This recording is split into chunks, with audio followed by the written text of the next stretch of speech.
오늘도 성령 충만을 사모하여 새벽을 깨우며 기도의 자리에 나오신 모든 성도님들을 환영하고 축복합니다.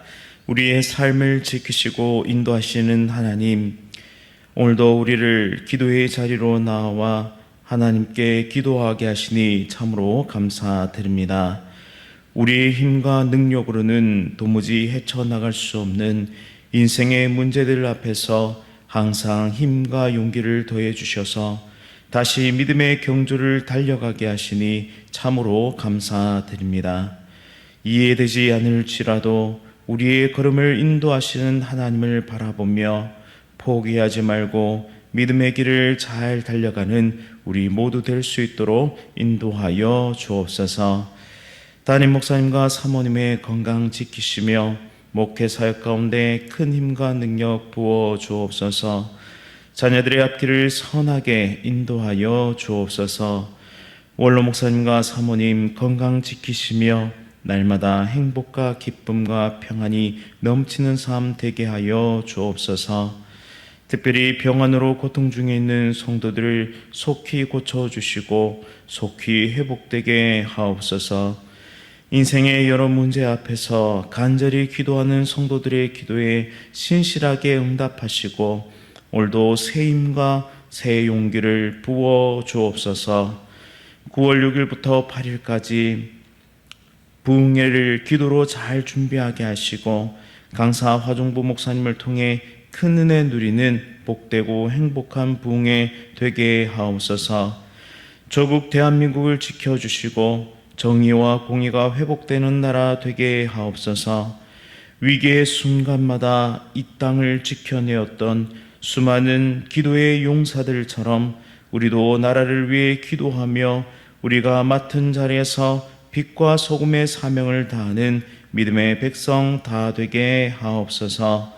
오늘도 세계 선교 사명 감당하시는 귀한 선교사님들을 능력의 오른손으로 붙잡아 주시고 군 복무 중인 주의 자녀들과 해외에 나가 있는 주의 자녀들을 안전하게 지켜 주옵소서. 천사 찬양대의 찬양 기쁘게 받으시며 모든 가정마다 풍성한 복과 은혜를 부어 주옵소서. 또한 이 새벽 제단을 세우는 귀한 성도들의 모든 삶을 형통의 복으로 충만케 하여 주옵소서.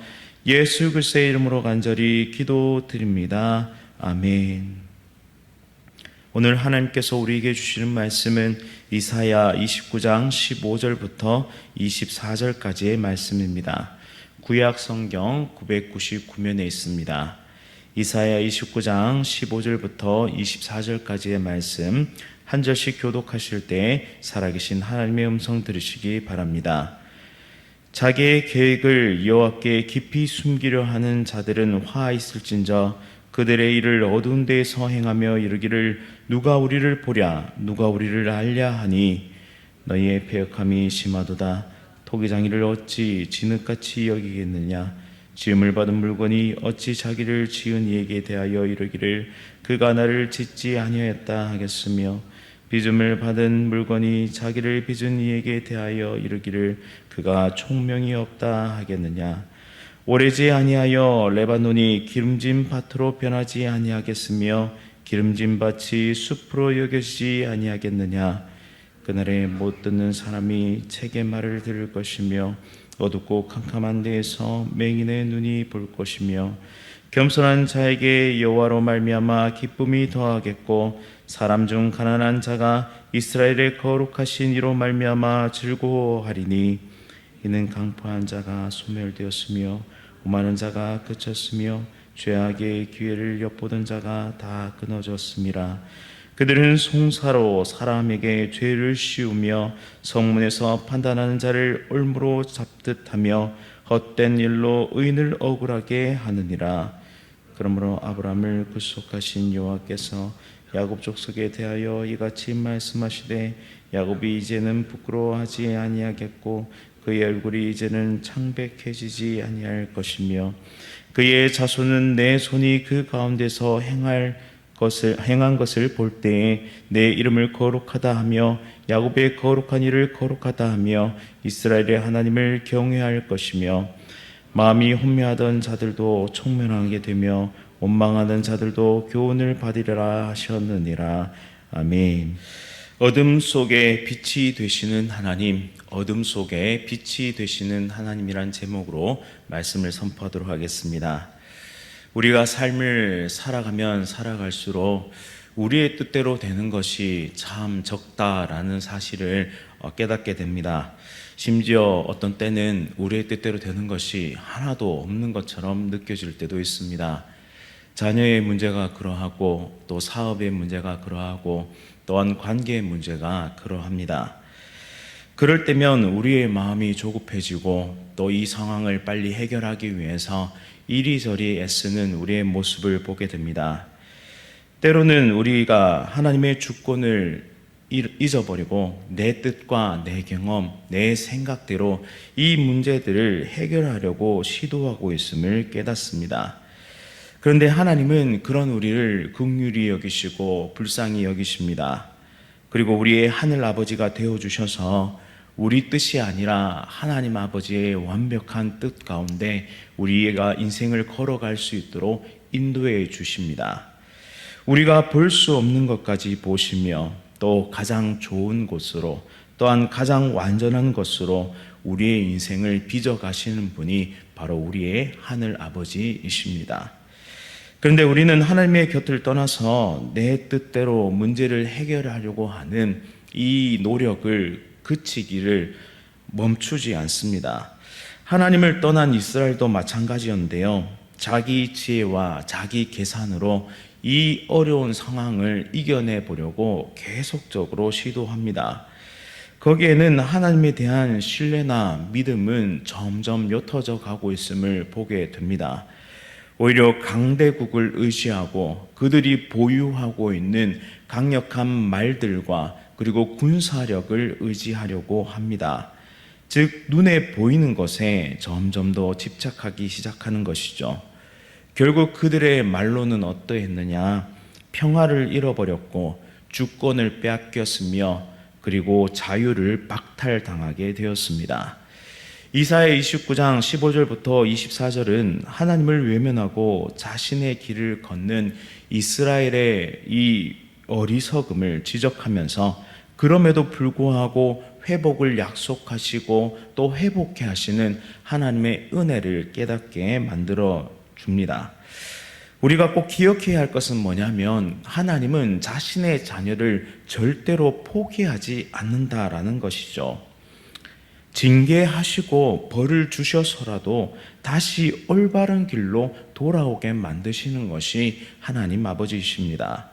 따라서 꼭 기억할 것은 하나님께서 우리의 인생에 허락하시는 고난과 시련 또한 우리를 무너뜨리고 우리를 망하게 하시려는 의도가 아니라 반드시 회복을 전제하고 있다라는 것이죠.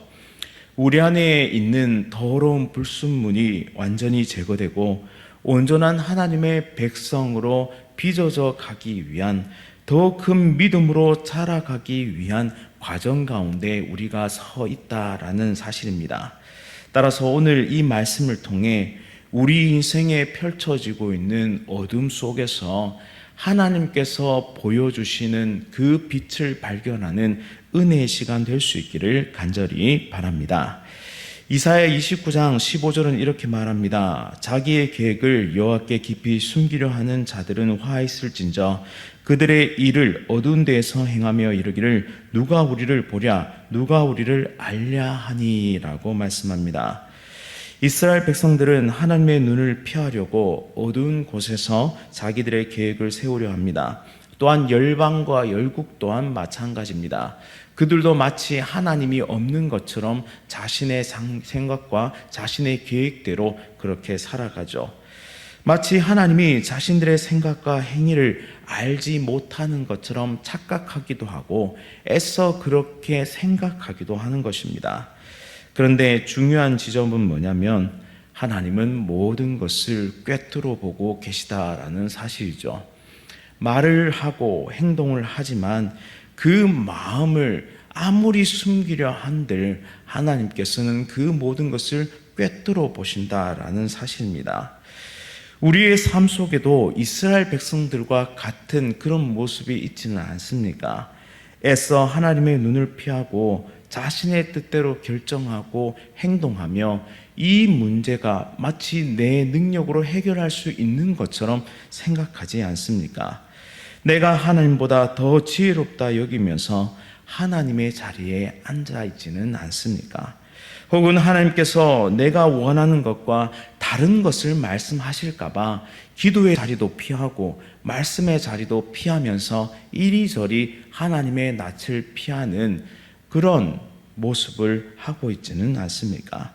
그렇다면 다음 말씀에 주목해야 합니다. 16절 말씀인데요.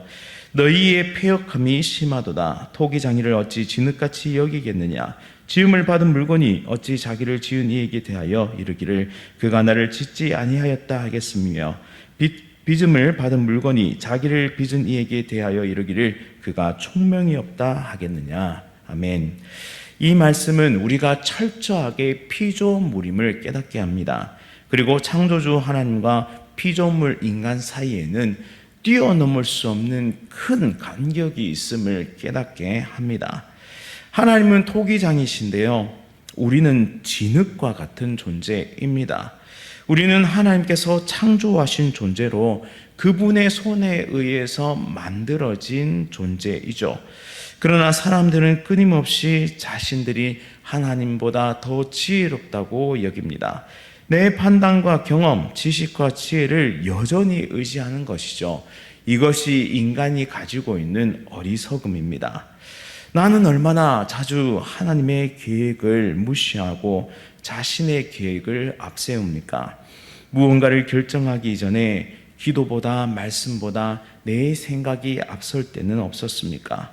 종종 이건 하나님께 묻지 않아도 이건 내가 너무나 해오던 것이기 때문에 그냥 하면 되지라고 그렇게 착각하는 것은 없습니까?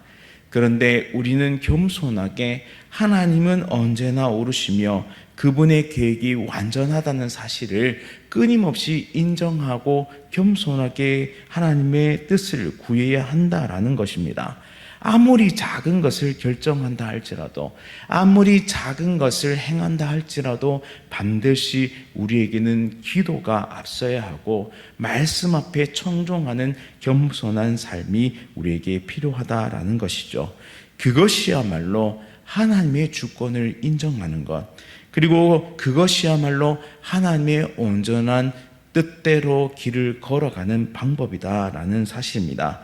오늘 이 자리에 모인 하나님의 귀한 백성들 모두가 무엇을 행하기 이전에 하나님 앞에 기도하고 하나님 앞에 말씀을 구하며 믿음의 길을 신실하게 걸어갈 수 있기를 간절히 바랍니다. 이제 17절부터 21절 말씀을 살펴보시면 이제 우리에게 참 기쁨이 되는 말씀이 주어지는데요. 바로 하나님의 역전과 회복의 역사의 예언이 등장합니다. 17절은 이렇게 말씀합니다. 오래지 아니하여 레바논이 기름진 밭으로 변하지 아니하겠으며 기름진 밭이 숲으로 여겨지지 아니하겠느냐. 아멘. 이 말씀은 황폐해진 곳을 회복해 하시는 하나님의 놀라운 역사를 그리고 있습니다. 우리의 삶의 처소에도 황폐해진 부분들이 있습니다. 황폐해진 영역들이 있습니다. 우리의 힘으로는 도무지 이겨낼 수 없고 우리의 감정으로는 도무지 해결할 수 없는 그런 영역들이 있다라는 것이죠.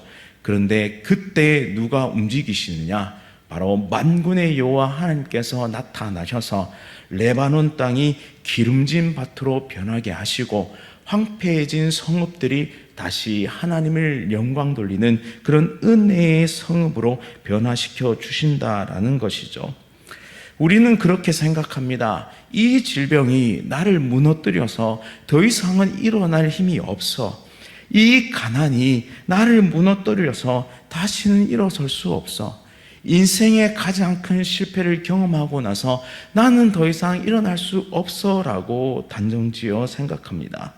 그런데 하나님은 그 생각마저도 뛰어넘으시며 모든 상황을 역전시키시고도 남음이 있을 만큼, 또한 모든 것을 회복시키시고도 남으실 것이 있을 만큼 우리를 인도하시는 만군의 여호와이심을, 위대한 하나님이심을 믿음으로 고백하시기를 간절히 원합니다. 하나님의 구속의 역사가 바로 그러했습니다. 우리에게는 아무런 소망이 없어서 우리에게는 주어진 것이 심판과 영벌밖에는 없었습니다. 하지만 하나님께서는 독생자 예수 그리스도를 우리에게 보내주시고 십자가에 달려 죽게 하시고 또한 사흘 만에 부활케 하심으로 우리에게 부활의 소망, 영생의 소망을 선물해 주셨습니다.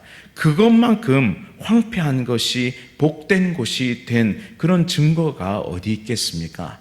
이처럼 우리의 삶이 지금은 무너져 있다 할지라도, 지금은 소망이 보이지 않는다 할지라도 하나님은 반드시 우리의 삶을 복된 터전으로 변화시켜 줄 줄 믿습니다.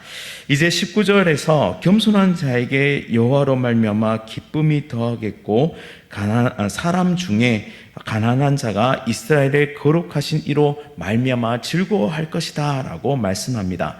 이 말씀이 우리의 삶에도 그대로 이루어지기를 간절히 원합니다. 억울함 속에서도 간절히 하나님께 기도하며 하나님께서 모든 것을 신원해 주실 것을 믿음으로 신실하게 겸손하게 걸어가는 자들을 하나님은 반드시 회복시켜 주십니다. 또한 그 기쁨을 넘치게 하셔서 그 기쁨이 흘러 이웃에게까지 갈 수 있도록 그렇게 즐거움을 더하여 주실 것입니다. 또한 21절 말씀에 하나님께서 정의를 회복하실 때에는 악을 행하는 자들이 심판을 받게 될 것이고 악한 자들이 교만하게 사람을 억누르고 거짓 증언을 일삼을지라도 결국 하나님은 그들을 심판하시고 의인을 온전히 세우시는 분이심을 믿으시기 바랍니다.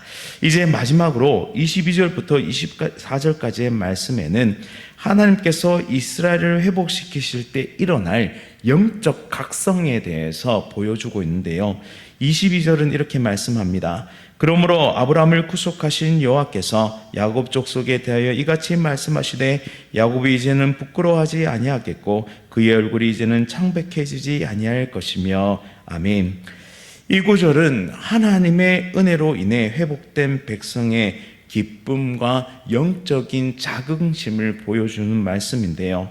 하나님께서는 이제 우리의 눈을 열어주셔서 진리를 볼 수 있게 해주십니다. 이 말이 무엇이냐? 우리의 눈이 문제와 상황과 어려움과 고통에 매여 있었다면 이제는 하나님의 회복의 역사가 나타나서 하나님의 영광을 보게 하시고 또한 우리의 아름다운 미래를 보게 하시고 또한 우리의 영생과 기쁨을 보게 해 주신다라는 것이죠. 더 이상 부끄러움은 없습니다. 더 이상 두려움도 없습니다. 오직 하나님 안에서 온전한 삶을 살아가게 합니다. 마지막으로 24절은 이렇게 말씀합니다. 마음이 혼미하던 자들도 총명하게 되며 원망하던 자들도 교훈을 받으리라 하셨느니라. 아멘. 영적 회복의 결과로 이제 모든 이들의 마음속에는 하나님의 진리를 깨닫게 되고 그 안에서 완전히 새로운 삶, 새로운 피조물로서의 삶을 살아갈 수 있게 된다라는 것입니다. 이 모든 변화는 인간의 힘이나 노력으로 이루어지는 것이 아니라 오직 하나님의 은혜로만 이루어집니다. 바로 우리의 삶에도 필요한 것은 단순히 이 현장 그리고 이 현실, 이 문제 해결이 아니라 궁극적으로는 영적인 각성과 영적인 회복이 우리의 인생 가운데 나타나야 한다는 것입니다. 왜냐하면 이것은 영생과 직결되어 있고 구원의 삶과 직결되어 있기 때문입니다. 따라서 오늘 새벽 우리의 문제를 해결해 달라는 기도도 정말 필요하겠지만 우리의 영안을 열어주셔서 이 인생에 주어진 고난과 이 아픔을 통해서 하나님 내가 어떤 존재가 되기를 원하십니까? 라는 그 믿음의 고백을 드리며 우리의 믿음을 더욱 굳건하게 해달라고 더욱 온전한 영적인 눈으로 세상을 바라볼 수 있도록 인도해 달라고 우리에게 힘과 용기 더해달라고 기도하는 귀한 하나님의 백성 되게 하셔서 믿음의 경주를 계속 달려가는 우리 모두의 삶 될 수 있기를 간절히 바랍니다. 말씀을 기억하면서 함께 기도하겠습니다. 사랑과 은혜가 풍성하신 하나님 아버지, 오늘도 말씀을 통해 우리를 역전시키시고 회복시키실 은혜의 말씀을 주시니 참으로 감사드립니다. 지금은 내 삶을 돌아볼 때 참 외롭습니다. 지금은 내 삶을 돌아볼 때 도무지 이것이 해결될 것 같지 않습니다. 하지만 오늘도 우리를 향하신 신실한 사랑과 은혜를 베푸시고 가장 좋은 길로, 가장 완전한 길로 인도하시는 그 하나님을 믿음의 눈으로 볼 수 있도록 인도하여 주옵소서. 또한 묵묵히 하루하루를 신뢰함으로 믿음의 길을 걸어가게 하시고, 또한 그렇게 한 걸음 한 걸음 힘을 내어 걷고 있는 귀한 성도들을 붙잡아 주셔서 이제는 완전한 하나님의 평안과 기쁨과 회복과 그리고 역전의 역사를 경험하는 은혜의 백성들 다 될 수 있도록 함께하여 주옵소서. 특별히 오늘 팔 수술을 받으시는 김상혜 집사님, 하나님께서 완전히 회복될 수 있도록 은혜 베풀어 주시고, 의료진들과 또 집도하는 의사의 손을 붙잡아 주셔서 완전히 수술 잘 받을 수 있도록 하나님 역사하여 주옵소서. 또한 하나님 안에서 간절히 기도하며 또 투병 중이신 귀한 모든 하나님의 백성들을 온전히 인도하여 주셔서 믿음과 소망 잃지 않게 하시고, 다시 한번 일어나 하나님의 나라와 영광을 위해 달려가는 은혜의 백성들 다 될 수 있도록 붙잡아 주옵소서. 예수 그리스도의 이름으로 간절히 기도드립니다. 아멘. 하늘에 계신 우리 아버지여, 이름이 거룩히 여김을 받으시오며 나라가 임하시오며 뜻이 하늘에서 이루어진 것 같이 땅에서도 이루어지이다. 오늘 우리에게 일용할 양식을 주시옵고, 우리가 우리에게 죄 지은 자를 사하여 준 것 같이 우리 죄를 사하여 주시옵고, 우리를 시험에 들게 하지 마시옵고, 다만 악에서 구하시옵소서. 나라와 권세와 영광이 아버지께 영원히 있사옵나이다. 아멘. 오늘 이 시간에는 우루과이에서 섬기고 계시는 이명규 선교사님을 위해 함께 기도하겠습니다. 부흥하고 있는 청소년 선교에 필요한 모든 재원이 채워질 수 있도록 건강이 회복되어 더욱 힘껏 하나님의 사역을 감당할 수 있도록, 또한 교회가 지역을 잘 섬겨 소망과 위로를 전할 수 있도록 우리 우루과이 이명규 선교사님을 위해 함께 기도하겠습니다. 또한 9월 6일부터 8일까지 있을 부흥회를 위해서, 또한 암과 여러 가지 질병으로 치료 중이신 귀한 성도님들의 회복을 위해서, 또한 가정의 문제, 자녀의 문제, 사업의 문제로 또한 고통받고 있는 하나님의 백성들에게 역전과 회복의 역사가 나타날 수 있도록 우리 구역 식구들을 위해 함께 기도하겠습니다. 오늘 하루도 성령 충만으로 승리하십시오.